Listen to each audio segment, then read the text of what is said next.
So, hihiwain ko lang siya, guys. Ayan, hiwain na natin. Ayan, hinihiwa ko na yung banana. And then, isang banana lang, ilalagay natin dito. So, ayan. Malinis yung kamay ko, guys, ha. Nagugas muna ako ng kamay bago maghahawak ng kung ano dito sa akin. Yan. And then, after nito, yan. Maglalagay tayo ng kasoy nuts. Ayan. My favorite. Favorite snack ko yan. Yan. So, maglalagay tayo ng kasoy. Depende sa'yo kung ilan yung lalagay nyo. Nasa inyo yan. And then, yan. Para mas mahalo siya, guys. Lagyan natin siya ng milk. Siyempre, milk. Tansyahin nyo na lang. Kutob-kutob na lang kung gaano karami ilalagay. So, ako, yan. Mga ganyan lang muna. And then, after nyan, i-blender na natin.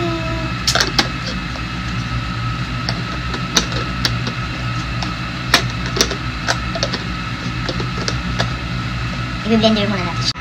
Ito na, guys, the moment of truth. Try na natin siya.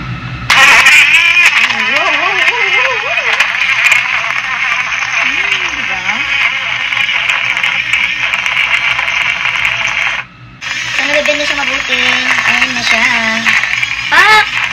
Blender yan. Narinig pa na medyo buo-buo pa siya. So, ayun muna natin siya mabuti. Wow!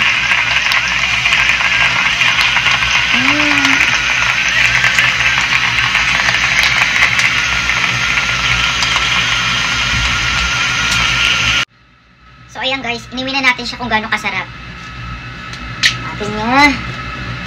Natin. Diba? Bango.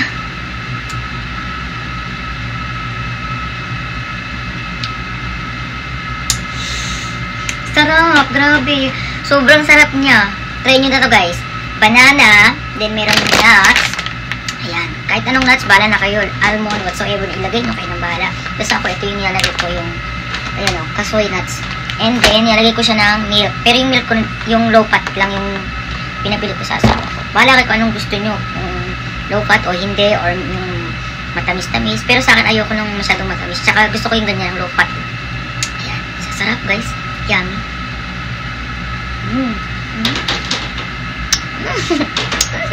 Pero pa ako dito. Sarap.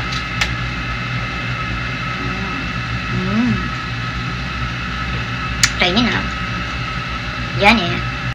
Yan, bali guys, ito yung milk na nilagay ko. Nabili lang namin 7-Eleven. Low fat milk. And then itong kasoy nuts. And then 1 banana. Yan. My breakfast every day. So delicious. Try nyo na.